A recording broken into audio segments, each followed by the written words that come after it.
Hi, I'm Olivia Munn for PETA. As a proud person of Chinese descent, it broke my heart to learn just how terribly animals suffer and die on Chinese fur farms, and that there are no penalties for this abuse. Please join me in taking a look at where most of the world's fur originates, and who's really paying the ultimate price for it. When investigators toured the fur farms in China, what they discovered was beyond their worst nightmares.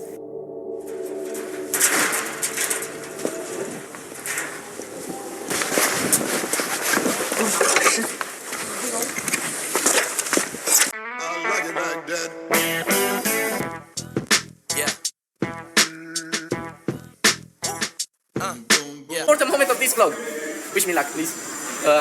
Dog meat, okay? That's why we are here. In fact, I wanted to see. I never seen dog meat before, and I don't know where to. Okay, yeah, there are many around.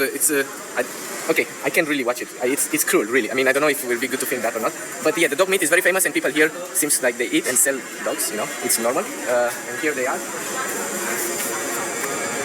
I don't want to make a joke about this, but they seem like they love each other. And this is yes, it's very delicious. It's very delicious. Yeah. So yeah, let's go that direction. I was enough. So yeah, it seems like it's delicious. So we should try it. Oh my god. Yeah, maybe we manage to try it somewhere. Someone can cook for us and don't see what happens just for curiosity because it's part of their culture. But yeah, to be honest, I don't support that. Not because they are dogs, but in general, you know, we're trying to be vegetarian, vegan. But yeah, oh my god, this is terrible. And our next goal is to arrive in Tibet.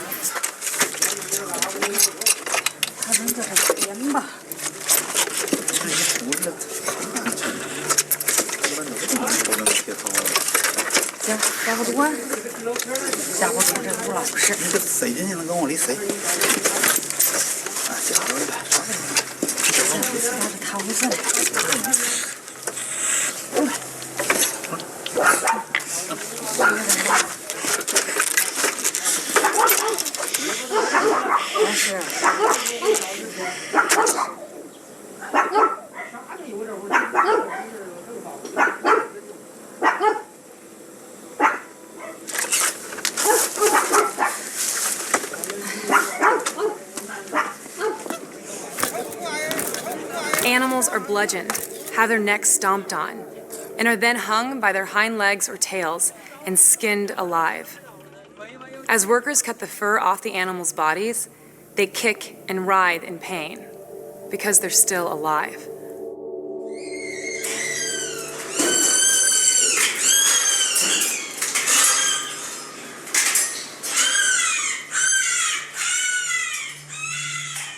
When the fur is finally peeled off the animals, their furless, bloody bodies are thrown onto a pile of other animals who have gone before them. Some are still alive, their hearts still beating, 5 to 10 minutes after they are skinned. One investigator recorded a skinned raccoon dog who had had enough strength to lift his head and stare directly into the camera. This is the face of an animal who is now a coat, a collar, a purse, or just a pair of gloves. At another animal market in China, investigators discovered trucks loaded with up to 800 dogs and cats in tiny wire cages. Many of the animals still had collars on, a sign that they had once been someone's beloved companion. The animals are still alive and tossed from the tops of trucks like garbage. When the cages hit the ground, the animals' bones are instantly shattered. And after that, they're bludgeoned, hanged, or strangled with wire nooses so that their fur can be turned into trim or trinkets. China is the world's largest exporter of fur, and this is globalization at its worst. Please use your voice as a consumer to boycott cruelty in the fur trade by never buying or wearing any fur or fur trim. We can't stop the cruelty without your help. Please visit PETA.org to learn more and to support its vital work. Thank you.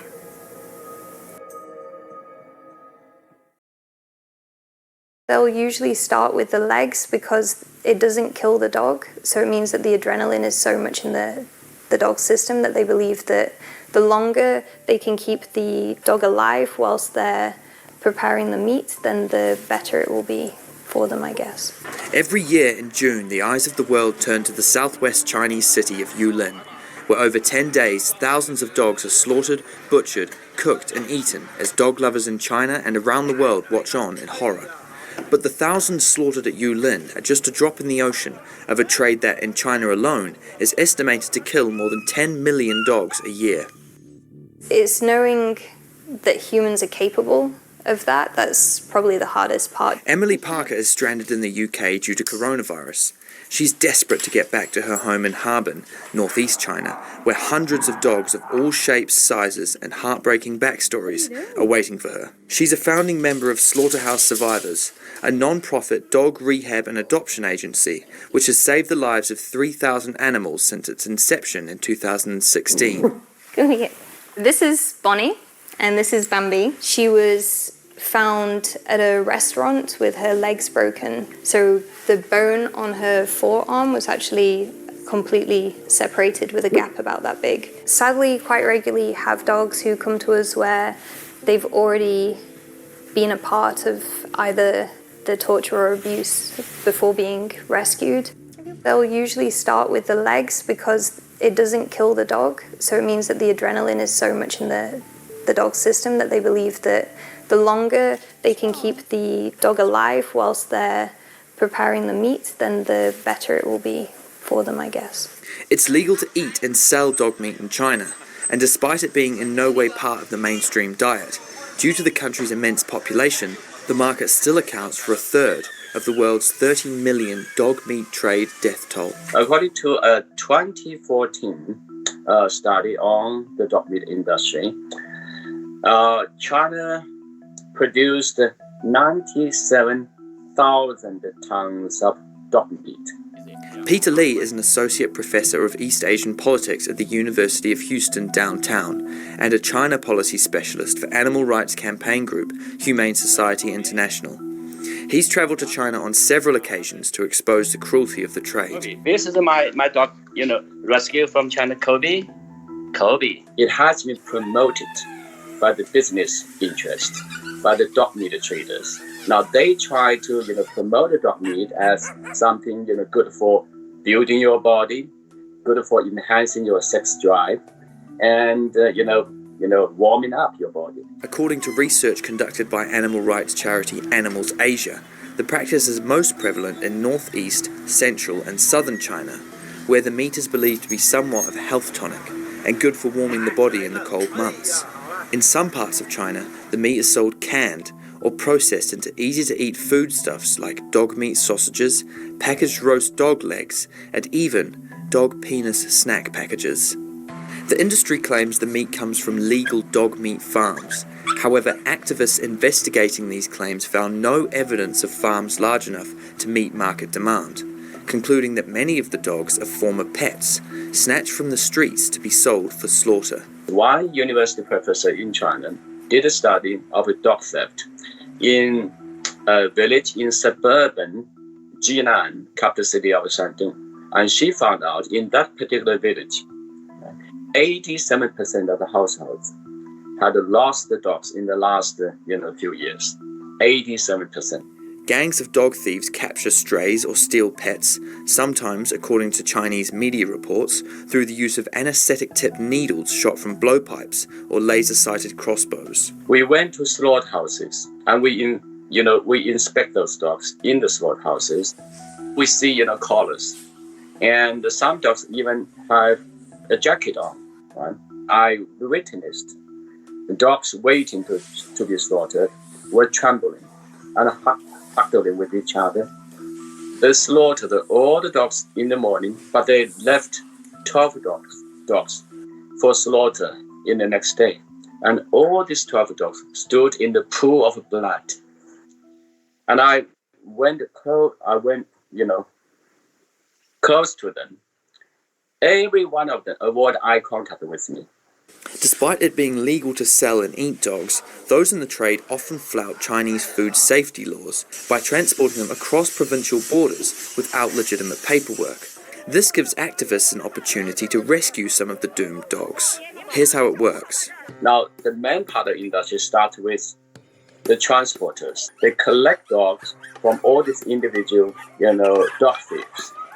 And then they would call a driver and load the dogs onto the truck and send to different, slaughterhouse. Quite often they'll try to go down country roads to try and stop this from happening, but When a truck was loaded with dogs was spotted by anyone on the highway, they'll call the local authorities to send, text messages out. because they know that these dogs shouldn't be on the trucks. They're illegally being transported. There's so many local activists, they'll actually try and barricade the trucks The police would stop the truck. and ask them for the papers to see whether they do have the documents, which inevitably they don't. The drivers would have to, give up the dogs. And then the dogs get handed over to organisations such as ourselves. You're almost free, baby. Before arriving at the shelter, the dogs are checked for disease and given vaccines. Then begins the long process of rehabilitating them, ready to be flown to forever homes around the world. A lot of them, we need to spend a lot of time just behaviourally with them to build up trust. The yearly bill, met by donations, is more than £600,000, and Emily estimates she spent around £30,000 of her own money on the rescue effort. Yeah, wouldn't change any of it at all. They're worth everything. Peter says attitudes in China towards the trade are changing as the pet-owning middle class grows and animal protection activists heap social media pressure on the public. Animal lovers are winning the debate, right? Even though they are not close to the final victory, but the other side is absolutely on the defensive. In 2018, the Dog and Cat Meat Prohibition Act was enshrined in law in the United States, making it illegal to kill, transport or sell dogs or cats for human consumption. And as coronavirus spreads across China, the government there have introduced laws banning the sale and consumption of wild animals, with one South China city, Shenzhen, going further, drafting legislation which explicitly bans eating dog meat. In the UK, however, it's still not illegal to kill and eat dogs. Campaign groups and MPs say the lack of a specific ban sets a bad example to other countries where the practice is more common. It's because we're a world leader in animal welfare, we need to wave the flag to the rest of the world. What we can do in this country is pass a law that outlaws the consumption of dog and cat meat. It's not for us to dictate to other cultures what they should or should not eat. But